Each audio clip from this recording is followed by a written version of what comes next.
Today on episode 150 of Typical Chicago Fans, we have Sinkers and Floaters, the TCF Sports Minute, our MLB Playoff update, Dream Guest, the NFL Week 6 pick show, and a TCF top 3 of Halloween costumes. Let's roll. Hello and welcome to Typical Chicago Fans. It is episode 150. We have made it to 150, little landmark episode here. But thank you to our incredible sponsor, Connect Roasters Coffee. Make sure to follow us on Twitter at typical_Chicago, Facebook and Instagram. Give those pages a like. Just type in Typical Chicago Fans and like those pages. For all of our content in video form, it is on YouTube. Just type in Typical Chicago Fans, hit the red subscribe button. Wherever you get your podcast, we are there as well. Apple Podcasts, Spotify, Spreaker, Google Podcasts. Make sure you subscribe wherever you choose to get them.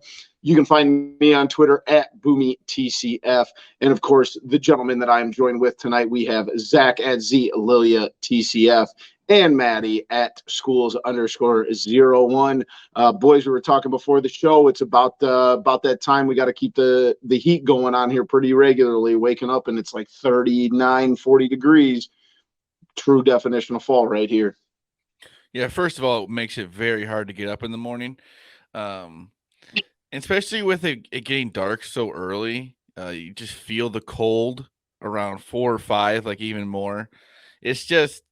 It's a beautiful time of year. I do like fall, but unfortunately that means in the next few months here, it's going to get even colder and colder with winter coming on. So I'm more of a fan of spring, I'd say, because it has summer right around the corner. But you have to enjoy fall for what it is, and the crisp nights are upon us. Yeah, I'm a big advocate. I've said this many times. The heated blanket, if you're not, one to just blare the heat, go crazy with it, heated blanket goes a long way. I love a good heated blanket. I haven't got there yet. I haven't got mine out yet, but I know those days are coming. So especially, you said, Zach, it's hard to get out of bed in these cold mornings. It's really, really difficult when the heated blanket's got you all snuggled up. So I'm with you there. Maddie, how you holding up? Other than being muted. Fantastic. Fall's the best time of the year is all I was trying to stumble upon myself and say. Football, bonfires, chili. I don't need anything else. Being outside. Yeah, I mean, with technology outside, like technology the way it is now, it's so easy to like watch sports outside in the garage. Bring a light, like TVs are, so freaking light. They're like, notebooks at this point anymore. Throw a Fire Stick on, you got Wi-Fi, and you can watch it from the deck, garage, wherever the hell you are. A couple TVs is easy to get, have an iPad. I mean, so just hanging out outside these kind of cool nights by the fire, have some games on, have UFC fights on, whatever, boxing, whatever it may be on a Saturday night. It does not get a whole lot better than that. I'm just going to say that. You said it perfectly. Let's move in. As always, we have sinkers and floaters. I'll get started with my sinker, and that is law school. And that is because one of the, I think it's like a top 75 rated law school in the country, Northeastern University School of Law, which is in Boston, is blaming a technical error for a glitch that caused an erroneous email sent out to more than 200 people who had applied for admissions, said that they had been admitted to law school, and then had to resend an email saying, we were just kidding, you're not actually, accepted into law school. So, it's probably not going to go super well for them. I mean, and especially I think the email said something about like, in order to accept this, you have to like cancel your other application. So if other people like canceled this and then they didn't get into law school, yeah, it's not good.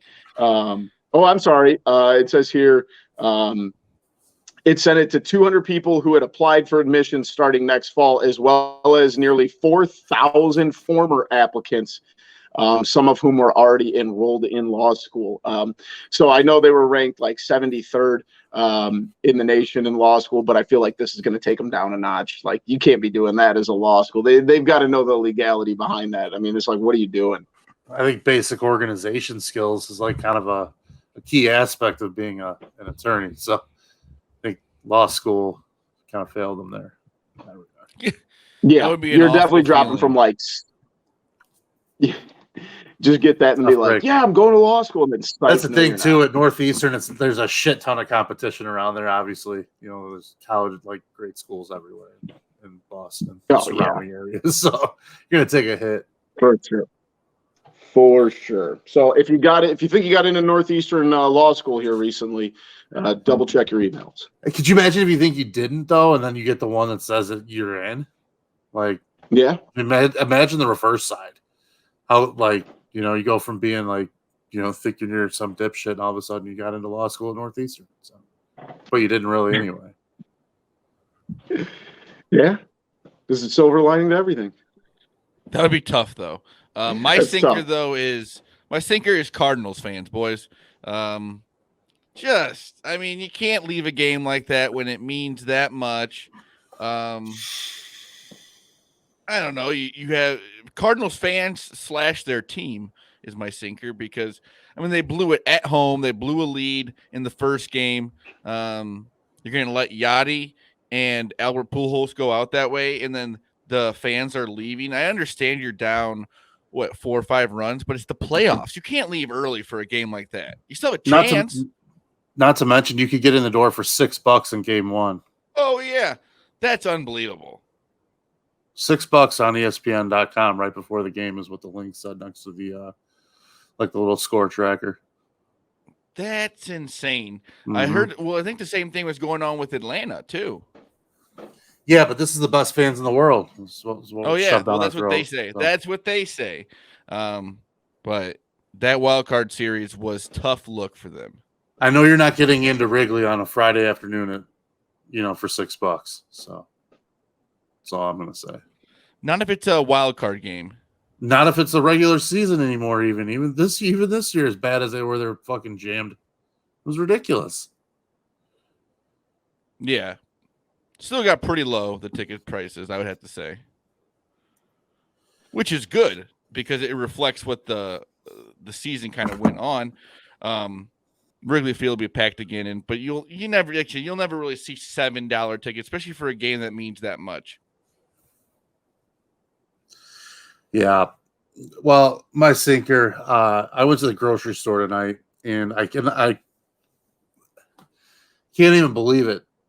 At this point, there was literally no cashier at any staffed register. The only thing you could use was the self-checkout.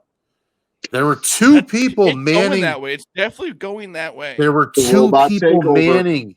There were 2 people manning the self-checkout. But no one open on a regular person to register. Not to mention, neither of them were 21.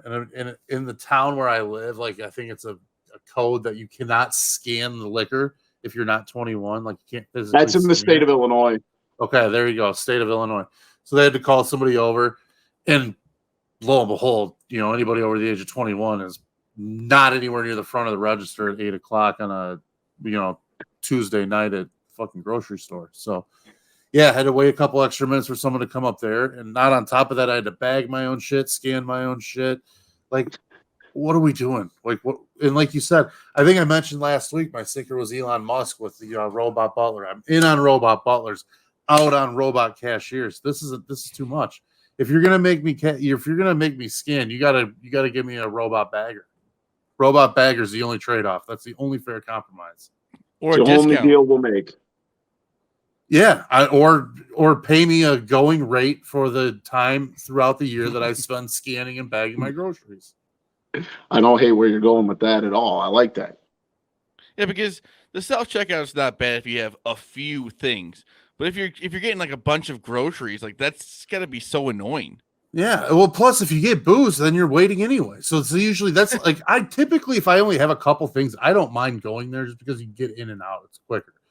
But when you got to get booze, you end up having to have somebody scan it anyway. So when I have like alcohol, I'll just go to a person one. It's like you can't even do that anymore. What the fuck? Like, what are we doing? I don't know. Yeah, and then of course, if you like have a large order and you accidentally forget something, and then you have to go to the lady at the on your way out and give her the receipt, then it's they always get you come back and get it next time. That's your only option. Yeah, it's not easy. So I'm with you, Maddie. Let's move into our floaters. And guys, I want to do a demonstration for mine because I taught myself something here in the last week. I taught myself how to juggle. I'm 32 years old, and I just taught myself how to juggle. So this might not go very well. Did you say jiggle? Did you say jiggle? Well, I've been doing that for a long time, Maddie, all right? So we're going to try this on camera. Zach, you might have to edit this out. This is not getting cut out. Does not matter. This is not getting cut out. All right, here we go. All right. I will say this. I've been doing this with soccer balls for a week. So these are obviously drier balls. I didn't have 3 soccer balls in my Something house. You're used to. Take it easy, all right, pal. Oh, here we go. Oh, look at that. Not bad. Jesus. What are we doing here? What do you mean? Someone put some circus. Zach, can you play some circus music on top of this? Boop, boop, boop, boop. Yeah, come on, give us some circus. Get the clown music. Jesus, what are we're juggling. Dude, this is like a 1970s variety show at this point. Guys, this is impressive. I'm 32 years old and I just learned how to juggle on my own. Never watched a YouTube video. What are we doing? You don't need to watch a YouTube video how to learn how to juggle. Yes, I can. No. Dude, I was doing I've known you my whole life. I've in never gym seen you class. juggle anything. We started it with scarves in gym class, then we switched to balls. Dude, it's like 2nd or 3rd grade. What are we talking about? Well, the Caitlin district's a little different than it is out here. That was that sandwich here, pal. Get it right. Oh, yeah. Well, same thing. Next time we're together, Boomy. Jesus Christ. I'll let you film me juggling. I can do it easily. Yeah, what? Well, we'll see. I'm pretty proud of myself. You guys just poo-pooed all over it, so suck one. Good job.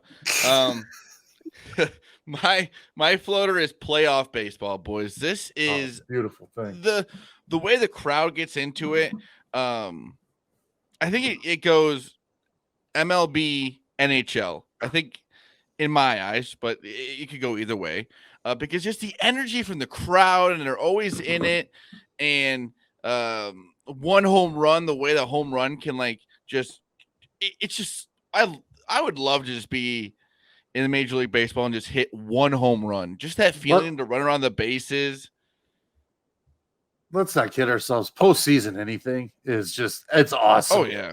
Postseason NBA is great. Yeah. Playoff NFL is great. College football, the playoff, March Madness, just inject that feeling into my veins. And the only one I have a problem with is the NBA takes forever.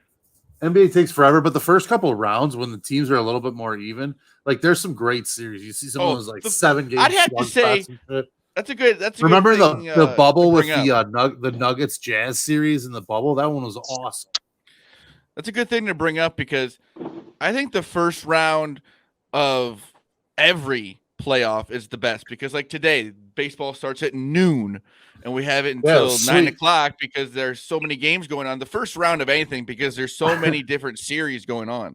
It was awesome. I was working from home today and Owen was eating lunch and we had the first game on. It was while he's eating, I was making his lunch and we got a baseball game on. It was awesome. Even the way they did the wild card round, that was awesome. The wild card round is fantastic. I love the way nailed that's set up. The Friday, Saturday, Sunday playoff.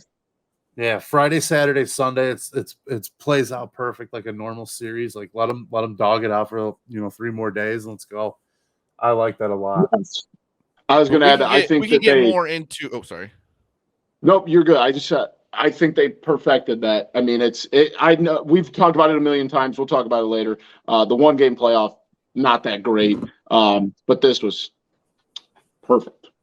But we will get more into the play in the playoffs after the Connect Roasters ad. That we will. Matt, you wrap us up with your floater this week? Yeah, it'll be a quick one, but it's getting shoved and or kicked by a professional athlete while you're on your job.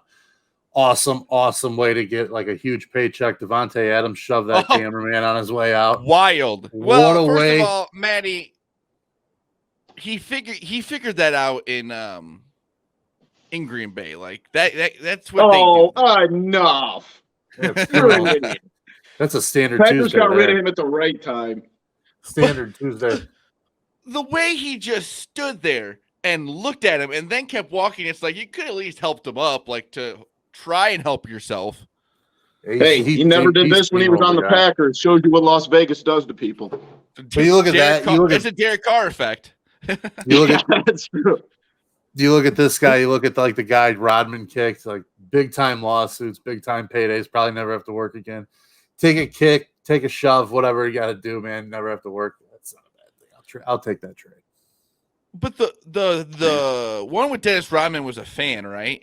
No, it was a cameraman too. No, it was a cameraman. Oh, it was a cameraman too. Okay, let's say these guys are just out here trying to do their job, and they're just getting two-man shoved. Out here taking bullets, man. But if that was me, I'm not getting up. You're gonna cart me off there, dude. I'm looking like a fucking soccer player out there. I am. You're called. Bring the can of spray. Fucking bring a stretcher out. I'm looking like a soccer player. I think I broke every bone. Yeah, every bone is broke. I am flopping like you couldn't possibly imagine. I'm falling backwards, all four limbs going out. If you think, why would you file a lawsuit against Devontae Adams? Well, how else is he going to make money off of it? Yeah, you secure the lawsuit, secure the back, get your payout, cancel the lawsuit. Yep, we settled out of court. We're good. Yep, that's probably what's going to happen. Let's go ahead and start off with the Cubs. Obviously, not a ton to talk about. We love talking our playoff baseball, and the Cubs and Sox are not participating. But it did come out that I believe it was on Sunday. It said the Cubs would not bring back Wilson Contreras, and then Jed Hoyer explained in the last 2 days that they most definitely will be doing the qualifying offer, which I think is kind of the bare minimum of what you have to do, right, in order to get, if you don't bring him back and he goes somewhere, you get the compensatory picks out of it. So, you at least have to go down that avenue. So I think you'd be stupid not to. Why didn't they trade him? Because I think they still think there's a chance he comes back to Chicago, and I think they're kind of delusional in that aspect. That or they value the first round pick over, the first round sandwich pick over what they were getting offered. Maybe there really was just nothing that they wanted available. Yeah, and don't get me wrong, like it would be like the Wilson Contreras is definitely like the heart of this team, but like at the end of the day, he's a 30-year-old catcher, and historically 30-year-old catchers tend to decline, with the way their bodies start breaking down. And obviously we've seen him move to other positions, but like you have to at least do the qualifying offer, because most likely he's going to go somewhere else. He's not going to take it, and you at least get the first round pick. So, I don't know. Do you guys want Wilson Contreras back on the north side, or do you kind of just want to, move on and see what happens? I do want him back. I love Wilson Contreras, but you can't spend crazy money. Yeah, that's true. I don't care. If it's Wilson Contreras, that's a part of getting this team to being good again, or if it's not Wilson Contreras, I really don't care at this point. I just want, after watching 4 days of playoff baseball at this point, 5 days of playoff four now. I'm desperate to get back in it, dude. Yeah, me too. This is it's hard to watch with no dog in the fight, and it's still entertaining as hell. So it just reminds you how exciting it is really when your team's in there. Yeah, I completely agree. Looking at this, I've got Wilson Contreras Baseball Reference pulled up. His best 2 years, 18 and 19. He batted 249, 272. He still batted 243 this year. He's not, insanely far off at least batting average wise. Obviously, you could go in, deeper aspects of statistics here, but it's got to be for the right price. And if you're going to pay him, top dollar to be a 31, but he turns 31 in May, you're going to pay a 31-year-old catcher, a top value spot. I don't know how I feel about that. So I'll tell you, we'll just kind of have to wait how it, if no Contreras means we get Trey Turner, then sure, fine. I'm good with that.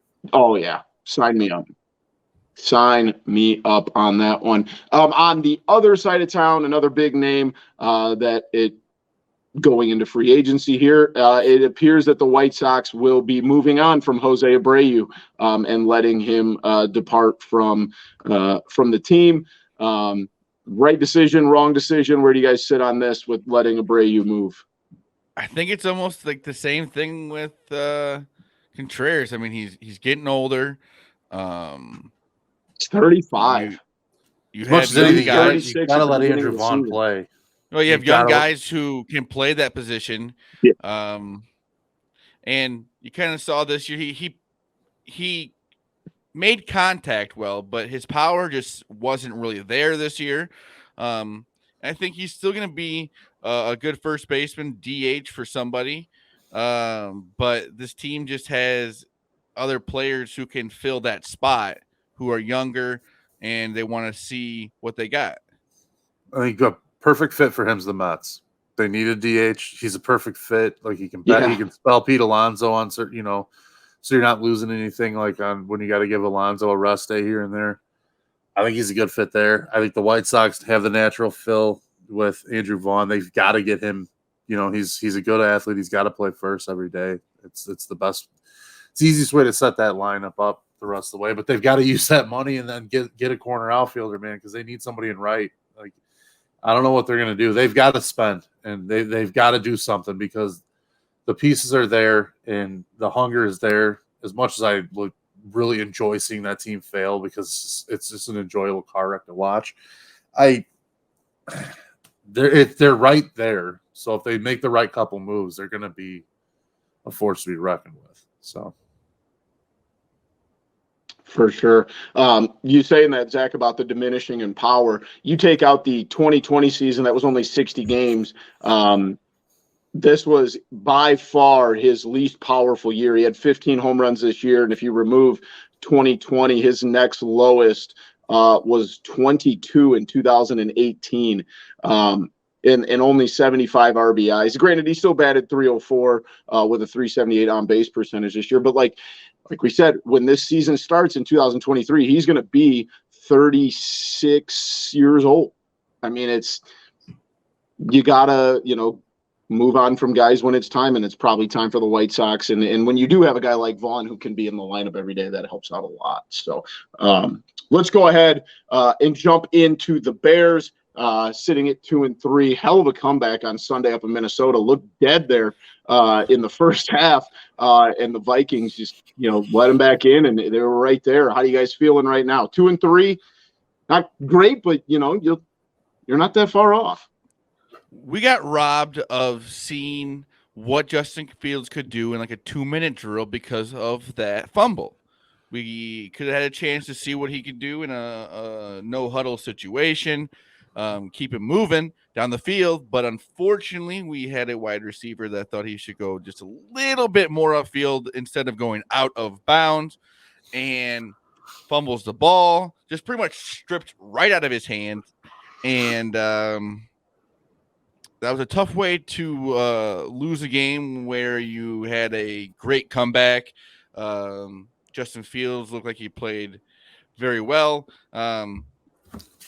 Darnell Mooney, an amazing catch, maybe the catch of the year at this point. That was unreal.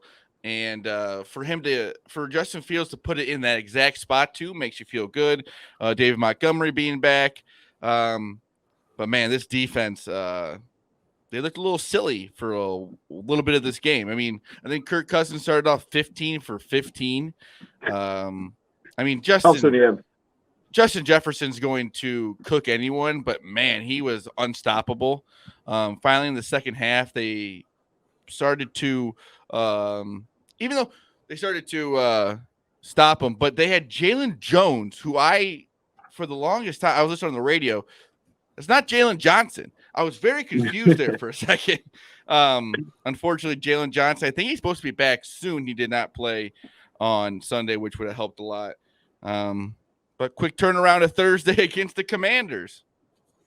Yeah, obviously we talked, a little bit, with our picks and stuff. That game on Thursday night, not great. You're seeing what it's going to take, and you got to turn around real quick. It's a very winnable game. I made the statement last week that I think Washington's the worst team in the NFL, and I still believe that. So it's a winnable game. You're at home in prime time, and you got to have a short memory here, and just move right on. But does it still worry you guys? I think Fields threw 15 times instead. I think that was his second highest in a long time. Are you still 15 completions? But he was like he was like I think 10 of 13, 11 of 14, or 11 15 in the second half. He was outstanding in the second half. He was getting outside in the pocket. He was making plays on the ground. Threw a couple darts. What I was happy to see was there was just progress. He's getting better every week. He's not that. The Houston game seems to be in a little bit of an anomaly. Like it was just a bad fucking game. And, it was just a compounding of a bad situation, and he wasn't playing well. So I think we're just going to chalk that game up as it was just, whatever, bygones be bygones, and move on, because he's looked a lot better since then. I think I still feel okay going forward with him as the quarterback of the future. So I think that's a good sign. Zach mentioned Montgomery. He was outstanding again. The interior offensive line's been pretty good, except for, Mustipher in the passing game. The pass protection is brutal. Mustipher, Mooney, what are we doing with him? Yeah, I don't know. Mooney, great catch. The problem, in my opinion, I think, of the defense, you've got Jalen Johnson, who's been banged up all year. And then opposite that side is Kyler Gordon, who's a rookie, and he's been getting abused. Like, quarterbacks are attacking him as a rookie cornerback. What's interesting to me is he's shown potential at certain times to play with a little bit of athleticism. Looks like he has some really good skill. He's just got to figure out the NFL game, and he's getting taken advantage of right now. But to me, as a corner, usually those kind of guys, you start seeing big-time progress in year 2 and 3. And if you can see that kind of growth from a guy like that later on in the season, pairing him with Jalen Johnson, if you've got two really athletic corners like that are really good, and can kind of control their side of the field and just, not give up that big play, huge going forward, building that team from the corners back up, because, the aerial game in the NFL, as much as it is. So Kyler Gordon's been kind of a target for a lot of people, but I think he's shown to me at least some promise of being some potential there. So there's good things and bad. They're 2 and 3, like you said. They're a couple plays away from being 4 and 1, in my opinion, but they're a couple plays away from being 0 and 5 or 6 or whatever the math adds up to. So 5. So I don't know. It's kind of what we expect with this team. It's not a very good roster as much as anything. So. Yeah. And like you said, big opportunity on Thursday to get yourself back to 500. Yeah, you got to beat the football team. Yeah, exactly. The Bulls moved to 3-1 in the preseason with a win tonight over the Bucks. MLB regular season starting up here soon. Are we feeling any better about this Bulls team? I know Lonzo Ball is still, with question. Is he getting surgery yet? No one said anything. So I'm pretty sure he had surgery. Really? I didn't think they had said if he did or not. It's absolutely ridiculous. But yeah, with the NBA being back, NHL being back, it's a good time to love sports. But I don't know if it is if you're a Chicago fan. The problem with the Bulls is they're going to be good. They're going to be fun to watch. But the East is just going to be so good that it's just going to be tough. I mean, where would you even put them in the top 10 of the East? You can make an argument for why this team could be anywhere from 4 seed to the 12th seed. You know what I mean? Obviously, I don't think that's possible at this point because, of guys like Zach LaVine and DeMar DeRozan and Vooch. But, at the end of the day, if this team stumbles and they're playing good teams every night, I feel so lost on this Bulls team. And like you said, it's going to be fun, but like, I feel like there's also going to be that cloud looming over our heads the whole season that like, yeah, we might be good right now, but like, let's wait and see what happens when we get paired up with, the Boston Celtics in the first round. We have the Celtics, the Nets, the Cleveland Cavaliers, The Heat. the Bucks. I mean, the Heat. I mean, you can keep going. I mean, there's teams that made very big improvements on their team, and the East is just going to be tough. Mm-hmm. Yep, it's not going to be easy. A team I think that's going to have less success this year, moving to the other side of the United Center, the Blackhawks. Blackhawks kick off their season here very shortly. Maddie, what realistically, this team's going to stink, right? Like, stink out loud. Like, worst team in the NHL, bad? Hopefully. Yeah. Hopefully he gets in the running for Connor Bedard. It was supposed to be like a franchise, changing type talent. That's kind of what you're shooting for. The interesting things about this roster is it's like if you would have took this roster like in 2013 with what they've added, it was like a who's who of prospects in 2013 that just never fucking panned out. Jared Tenorti, like guy they just brought in, he was kind of a highly touted prospect. They've got Jack Johnson, who I think was the number 1 overall pick. I want to say in 2 or 3, like 07, probably 2 or 3 years before Kane and Taves, maybe 06. Seth Jones is a stud, but he was like a young up and coming prospect. Taves and Kane in 2013 were, obviously winning cups still at that point. You even had an electric roster then, at that point. That I can't even say his name, Andreas Anastasiaz. He used to play for the Red Wings. Probably the fastest guy on the planet when it comes to skating, but he just isn't like very skilled. So Max, he's like that kid on Mighty Ducks that can't stop. Yeah. The Benny the Jet kid too, wasn't he? Yeah, the kid who played Benny the Jet was, and he was like a super fast kid, I think, in that too. But then they got I just drew a blank now. I just threw somebody out. Now I'm drawing a blank in the name, but. Oh yeah, Max Domi. He was like a top prospect coming up. He was Ty Domi's kid. He was a top 5 or 6 pick probably. They got him too. So I don't know. It's just like a fucking who's who of 2013 NHL, I guess. Yeah, I think this is just going to be it's gonna be a rough year. It's gonna be a rough year. Enjoy Taves and Kane. Give them a go to the UC for pennies on the dollar compared to what it used to be. Give those guys a shout out as they ride off into the sunset, finish their careers elsewhere, trying to win the last couple cups. Well, as you do that, when you wake up the next morning after a long trip to the UC, you can wake up with a cup of Connect Roasters coffee. They have the best coffee around that you're going to find. They work with our guy Dom Frederick and Ian Happ, so you know it is quality stuff. They wouldn't promote bad coffee, and I'm telling you what, Zach loves it, and he doesn't drink bad coffee, all right? So make sure you check out their website, connectroasters.com. Follow them on Twitter @ConnectRoasters. You can find their products in Foxtrot Market and Dom's around the city. If you're around the obvious shirt store around Wrigleyville, you could swing in there as well. Make sure you check out connectroasters.com for the best coffee products that you can possibly find. Shout out to Connect Roasters. All right, boys, let's jump into the MLB playoff update. We gave our predictions last week, some of them coming true, some of them not. I am man enough to admit I have the Mets winning the World Series. They are eliminated. Man enough to admit I was very wrong there. I also had the Blue Jays, I believe, in the ALCS. I know I was wrong, but now we are down to the Cleveland Guardians, I think I had the Guardians in the World Series. Guardians, who are down 1-0 to the Yankees. The Mariners, in just absolute gut-wrenching fashion, dropped Game 1 to the Houston Astros. Just as we predicted, the Phillies moving on, Cardinals barely showing up. You hate to see it.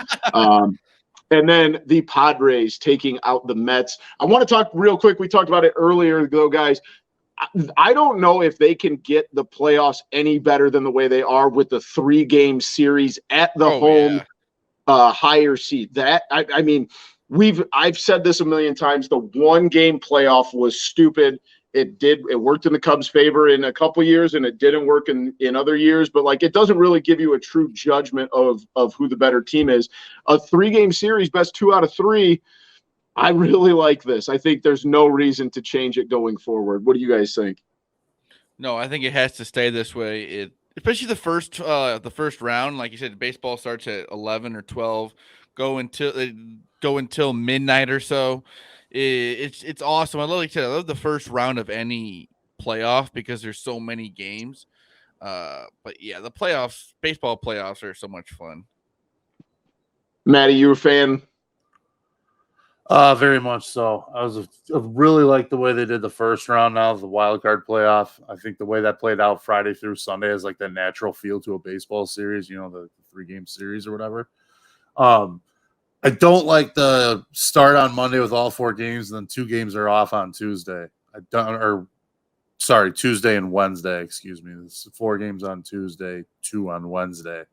I just think it breaks up the schedule too much right off the bat. You need a lot of it in the first couple rounds, in my opinion. Yeah, I think that's a fair, criticism. Let's go ahead and jump into the DSs here. In the top left, Cleveland drops game 1 to the Yankees 4-1. Kind of saw this coming. Garrett Cole, kind of came out and did what he did. I mean, Guardians still had 6 hits and couldn't really push much across here. Do you think the Guardians are dead? They got some fight in them. What do you guys think? Still, they had bases loaded. Garrett Cole got out of that. They were hitting the ball decent, but I mean, Garrett Cole is he's paid to do that. So a good first win by them. But I think that the Guardians will come out in game 2 and they'll make it a fun series. I don't think it'll be a fun series. I don't think they're gonna win it, but I think they're gonna maybe get it to at least 5 games. Well, and also they're going to get their top 2 starters that couldn't start. Yeah, see, that's the toughest part about the 3-game series, though. You don't have with the one. You only threw your best pitcher. You had to throw they only had to throw 2. Their 2 best pitchers. Yeah, that does help. And you get Cal Quantrill. The Padres threw their best 3 pitchers. Yeah, that's true. So we'll see there. I still don't think the Guardians are dead. Maddie, you got any faith in the Guardians here? Yeah, I don't think the Yankees pitching outside of Garrett Cole is all that dangerous. Their bullpen's sketchy as hell too. Now that they've lost F. Ross, obviously Chapman's not on the playoff roster. It's probably a good thing for them, but they've got a shaky pen and they don't have some electric staff of arms. I think Cleveland, they get to bring back Bieber, Quantrill pitched really good in my opinion. He kind of hung around and did what they needed him to do. Still got a guy like Tristan McKenzie that can come out. And I just have a feeling Tristan McKenzie might be that kind of guy who just steps up and just kind of shows his nuts in the playoffs and just shuts the team down. I don't think Cleveland's done yet, personally. Moving to the other American League series, the Mariners, like I said earlier, absolute heartbreaking fashion. We've got a walk-off 3-run home run from the Astros. I mean, Yordan Alvarez absolutely pissed on that ball. Oh my God. Yes, he did. I was surprised the Mariners brought in Ray to face him, too. It was interesting. It was an interesting call. It's ballsy, but did not work well for him going lefty on lefty. He absolutely fucking murdered that ball. Yeah, I mean, like you said, a guy who's a starter and you bring him in to face, Alvarez, who is a damn good hitter. And is he like the most feared, just guy at this point? Judge, I know had the monster season, but Yordan Alvarez just is intimidating in the box. And when he hits the ball, he absolutely kills it. Yeah, I mean, Yordan Alvarez batted .306 with 37 home runs and 97 RBIs with a 1.019 OPS. I mean, this guy is no joke. I mean, I don't know. Like you said, the the decision to bring Robbie in there late, it turned out to not work. Do you think the Mariners are dead here, boys? No, I think that they got some fight in them.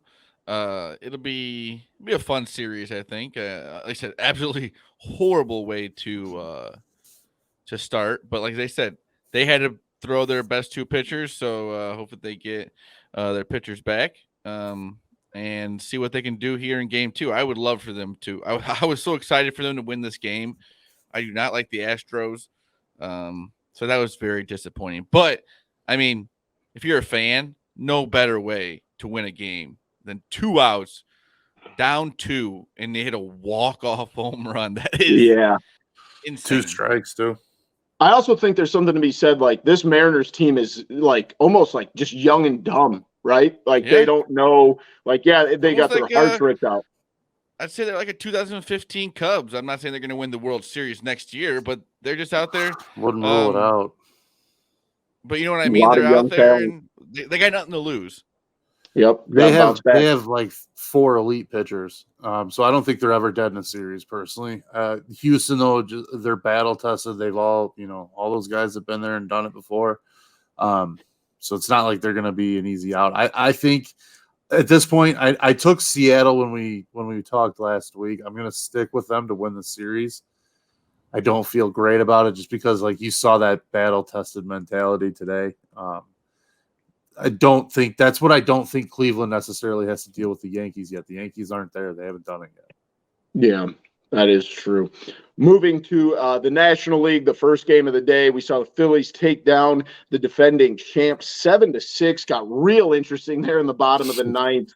Yes, I believe was it Olsen that hit the home run? Yeah, Matt Olsen. Yeah, absolutely crushed the ball to bring it to a 1-run game in the bottom of the ninth, and they just couldn't get over it. I was listening to, I believe it was The Compound with our guy Ian Happ, and they were saying something that I think is really true in a lot of these games is that if these opposing teams, and they were talking about it more in the wild card aspect, but if you're an opposing team, a lower seed, and you can jump out early and put some runs up, you kind of take the air out of that crowd. And that's exactly what Philly did. They put up 2 in the first, 2 in the third, 2 in the fourth, and you go into the bottom of the 5th inning and you're up 7-3. I mean, you've got to be feeling like, hey, we took the wind out of the sails in here, and they were able to hold on and are now up 1-0, and the defending champs are kind of, climbing uphill to get out of this one. With the Phillies pitching, I think they have a real chance of moving on here. Yeah, it looked like it today. And I love seeing Kyle Schwarber have fun on the baseball field. It just makes my heart happy. Yeah, they're a fun team to watch. Bohm he had himself a nice little day early. I believe it was a 2 RBI single, maybe a double. But they're just a good ball club top to bottom. Matty, you still liking did you take the Braves here? I did. I did take the Braves. It'll be interesting. Philly's bullpen is very, very sketchy. They're trying to go with Zach Eflin as a closer, and he made it fun today. But I still like Atlanta. They're so loaded. They got such good pitching too. Yeah. And in the last series, we've got the Padres at the Dodgers. When we started recording this episode, it was looking like a blowout. It was 5-0 when we started recording. It is now 5-3 in the bottom of the 5th. And the Padres were the only wild card series that went to 3 games. Do you think the Padres got enough to outlast the Dodgers, the 111-win Dodgers here? I don't know if they do, but I think they're the right team. They played them enough that they can make it a series. I think that with playing them, I don't know how many times. At least 18. Division teams, 18, play each other. I think that, yes, the Dodgers are easily the best team in baseball, but it's just like basketball. If you've seen a team so many times that, any sport you can go back to and say that you're going to understand their strengths and their weaknesses pretty easily. Mm-hmm. Oh, for sure. Maddie, what do you got on this one? Yeah, it's too much talent. I like the Dodgers, so. Oh, yeah, for sure. I think the Dodgers are going to win it, but I think that the Padres can at least hopefully force a game 4 or 5? I don't think that's out of the question. Like they're loaded with talent, they're missing their best player too with Tatis. I mean, I don't know. San Diego, I just think is one of those teams. Like I'd feel better about them if I thought like their best hitters weren't the ones that kind of killed the Mets. It was the bottom of the orders. Trent Grisham like hit a homer, I think in each of the 3 games. Musgrove just came out and absolutely pitched like a bulldog in the 3rd game. So, it's going to take a lot of that to get past the Dodgers. That's where I just don't know if they got enough. It's going to take a lot for anybody to get past the Dodgers. So we will just wait and see. Let us know what you think on the MLB playoffs.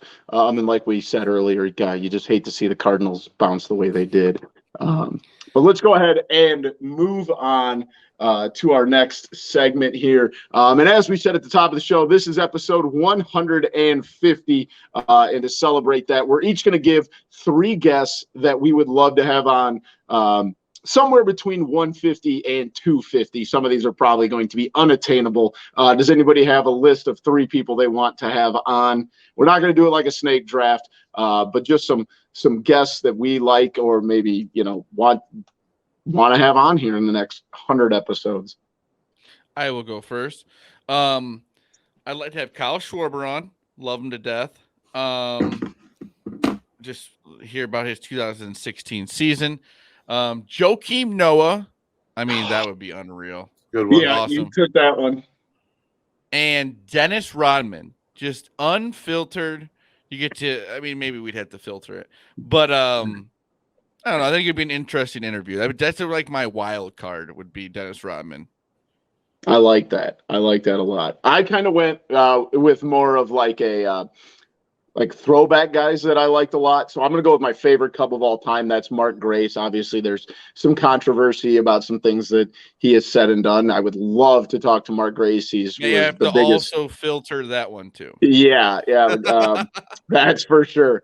I think football-wise, I probably 3 weeks ago I would have said Brett Favre, but now there's no chance.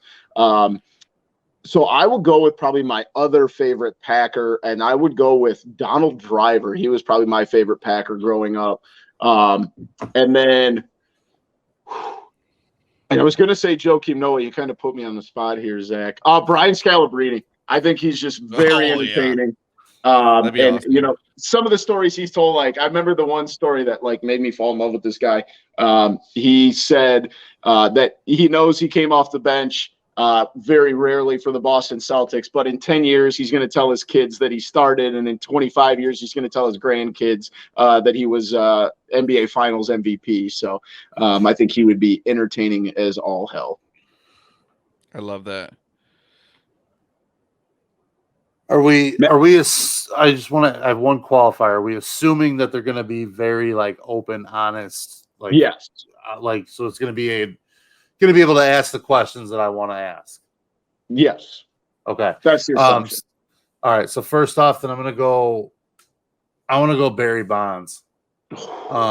He was like my favorite baseball player when I was a kid growing up. Like that was a non-Cub.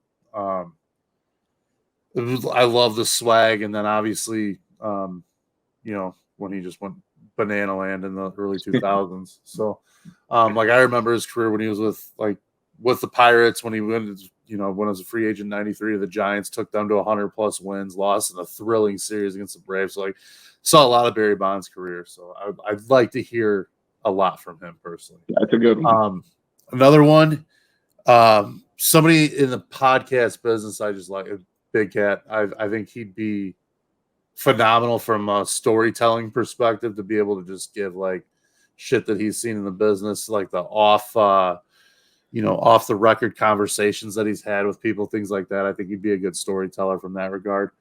He's just a funny guy in general. Yeah, seems very relatable from like the type of stuff that he says, the things that he's into, the things the shit that they do on Pardon My Take is just. It's just like kind of speaks to my humor, so it's just very like that's why I love the show. I think he'd be a great guest. Last one for me, I'm gonna go Roy Williams since Dean Smith's not around anymore. I'm going to go to the next best. I think Roy Williams just have stories for days. I like that too. Any of those old school coaches I would love to talk to and just like pick their brains on like how they went about their lives, while operating one of the biggest basketball or football programs in the country while trying to be a normal human being. I know that's a relative term, but those are all good picks. Interesting that none of us said Michael Jordan. I think we know the story. I think we all know. And I just don't think you just know it's not going to happen. Yeah, I guess that. I just think there's I'd want to peel the onion back a little bit on some people if I could. You know what I mean? That's kind of what I was thinking. I feel it's almost been like I guess you can just watch Last Dance and he's been in the spotlight for his entire existence. It seems like. I also had down in like the entertainment industry, Pat McAfee, a guy who gave up the NFL and now has, a show every day and, just content. And yeah, he's on College Game Day. I think he'd be a really fun interview. Any other ones you guys had down? I had Joe Jay-Z. Madden. I thought, Jay-Z would be awesome. But Joe Madden, just to kind of talk about his thoughts on like Game 7 and what he was thinking and why did he make a pitching change. And he seems like a guy who, with the interview he did with Starting Nine, he's willing to talk about anything. Yeah, I think he'd be phenomenal. And then I think the only other one I had down music-wise was my favorite rapper of all time. That's Lil Wayne, but I don't know how coherent that interview is going to be. But it'd still be entertaining, and it would just give me an opportunity to say I met Lil Wayne. So let us know who you want to see us. Obviously, those are all really far stretches. Who you want to see us interview in the next John Mayer. episode. I'd love to interview John Mayer. Zach, we're both fans of Panic at the Disco. Brandon Urie, I think that'd be a fun interview. Nah, you're wrong. You would take if he sent us an email and said, "I'd like to do an interview." We're doing in a heartbeat. We're not getting that message, just so you know. That one's not getting filtered through the email. Let's go ahead and move on to the weekly pick show. It is week 6 coming up. Last week's results, I went 3-3. Maddie went back to I shouldn't say back to normal because that's not fair. Kind of made a reversal here. Maddie went 1-5. We're still okay. Keep up the pace, buddy. No, I just want to make sure that we're talking the same language. It's okay. Oh yeah, we are. Just what have you done for me recently? And recently you've gone 1-5. Zach went 2-4. Jesus. Hey.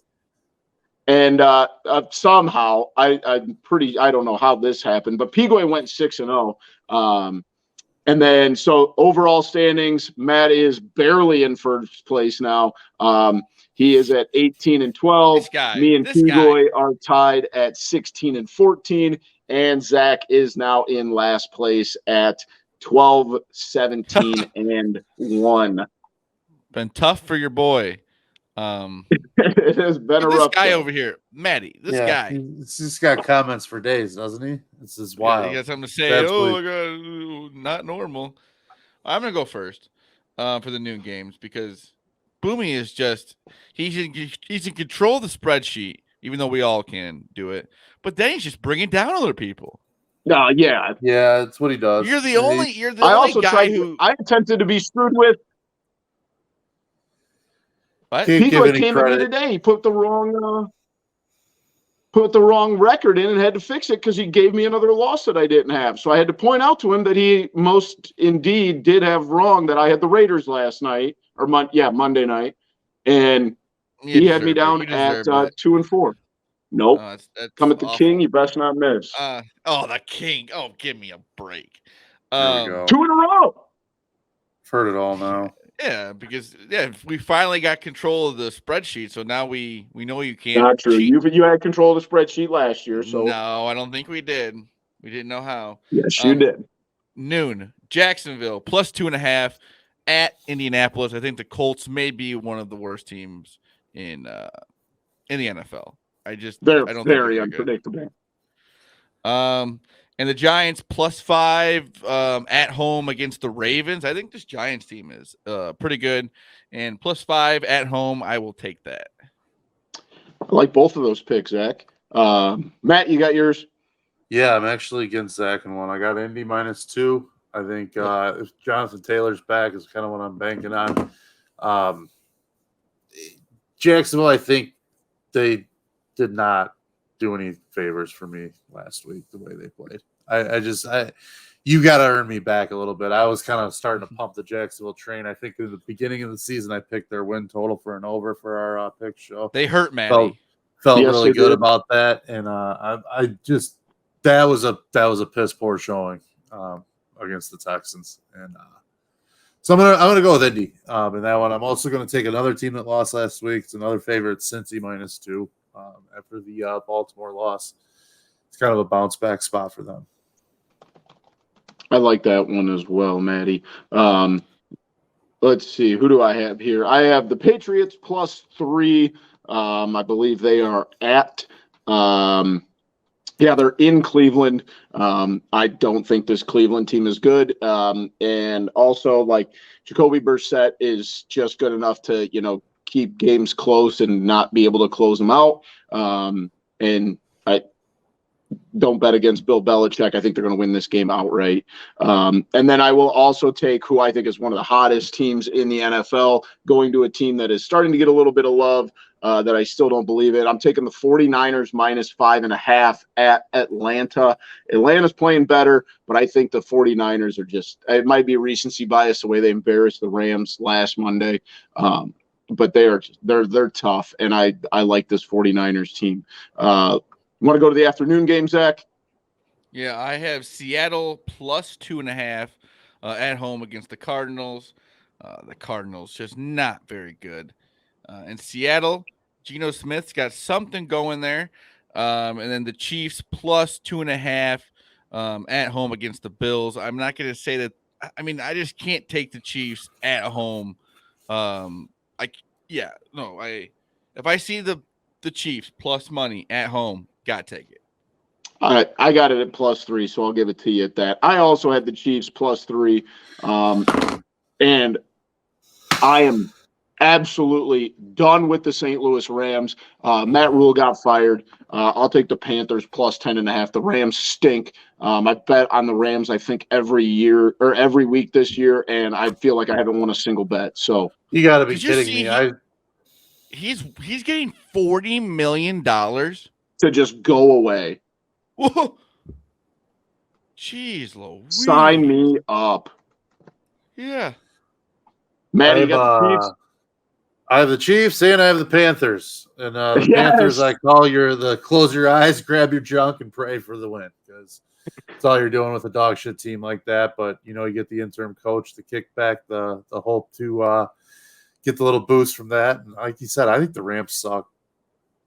Yeah, I am not impressed with the Rams. And who do I see is going to start at quarterback for the Panthers? I think Baker is out this week. They're bringing in the kid that played in the XFL or the AAF or whatever his name. What is that kid's name? Walker? Yeah, PJ Walker. You can't be any worse than Baker has been. Baker Mayfield's done. Yeah, PJ Walker is the backup because Sam Darnold is on IR and Matt Corral is on IR. So let the PJ Walker experience commence. Sunday night, who do you guys got? I'll be real quick. I got the Cowboys. I'm buying in on the Cooper Rush train. Nope. Eagles -5. I'm buying in on Jalen Hurts. I can get you 4.5, Zach, and I agree with you. Eagles 4.5. All righty. And Monday night, let's see. We got the Chargers at home against the Broncos. -5. The Broncos stink. Russell Wilson stinks. The Chargers are good. -5. This thing should be a touchdown. This should be -7, 7.5. I mean, this Denver team, awful. You're exactly right, Zach, and that's exactly why I'm going to take Denver. It's one of those. The line stinks so bad that I've got to run the other way. I'm taking Denver. And I don't know why. 280 yards or something. I totally agree with you. Denver fucking stinks. Russell Wilson's a joke, but it's one of those, like, there's something off about that one. So I'm going to take Denver. Boomy, were you All plugging right. these in for me, by the way? Yeah, I got them all. Thank you, sir. No problem. I want to double check and make sure my typing Don't is worry. I correct here. will. I Yeah. will. P Goyle on it for us. Yep. Make sure you check on Twitter at typical_Chicago Sunday Did you morning. get your pick? Oh, I'm sorry. I got Chargers -5. I'm done with this Broncos. I feel like I've been betting on this Broncos team every week, thinking they're going to turn it around, and they're not. And it's probably going to come back to bite me in the ass because they're probably going to win this game. But I refuse to bet on the Broncos because the Chargers are banged up. That line is not great. But I cannot bring myself to bet on the Broncos one more time. I will not do it. So make sure you check Sunday morning for the graphic. And let's wrap this thing up. We have the TCF top 3. And in celebration of Halloween, we have the top 3 Halloween costumes. This could be from when you're a kid, as an adult, personal preference, whatever you so choose. Does anybody in particular want to go first? I'll go first. The GOAT, Buzz Lightyear. I think a Buzz Lightyear costume is awesome. When you're younger and you're Buzz Lightyear, you just feel awesome. It's like Toy Story. He's the hero. Like I like it. He's like the guy. He's the tough guy. You get to be Buzz Lightyear. To infinity and beyond. I like that. And you get the wings that pop out. You go all in. If you go real crazy and you had the money, you get the helmet that goes on. I mean, that's a top tier one. Maddie, do you want to go second or you want the wrap? I'll take the wrap. I like the wrap. I'll go with a personal one. It's one I felt like I always went in Halloween, and that's, Michael Jordan. You get the shorts, the jersey. I guess you could, if you don't want to be specific, but you got to have the matching shorts and the jersey. It sucked because Halloween always was cold and you always had to go something underneath, but you had to have the matching short, the matching top, the sneakers. And I always remember that as with my Michael Jordan jersey from when I was little. So I'll go, full basketball jersey.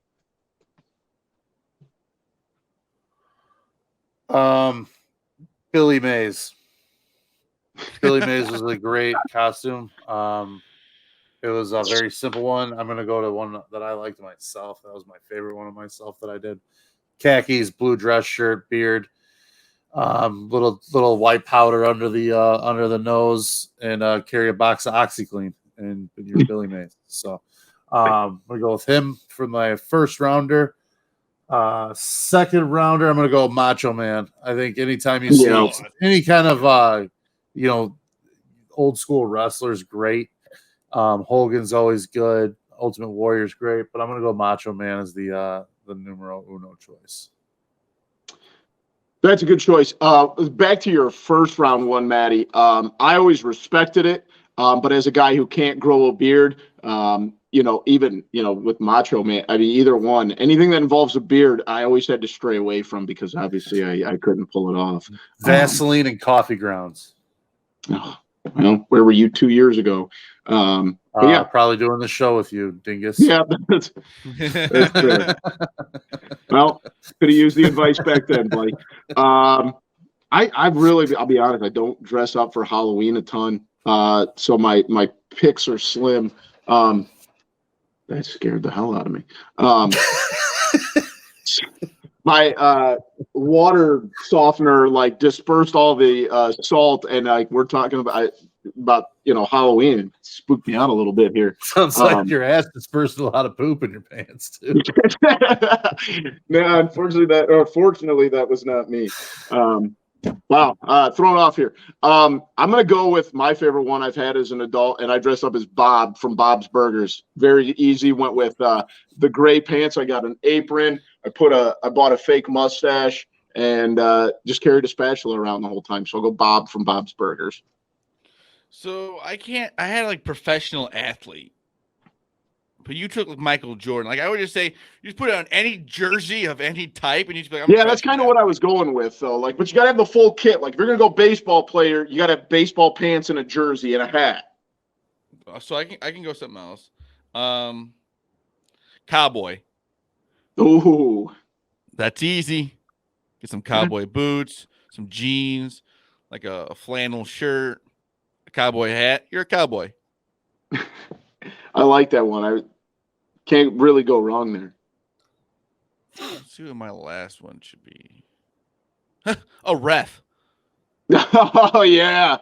You just go buy a ref shirt. I'm a ref. The easiest costume.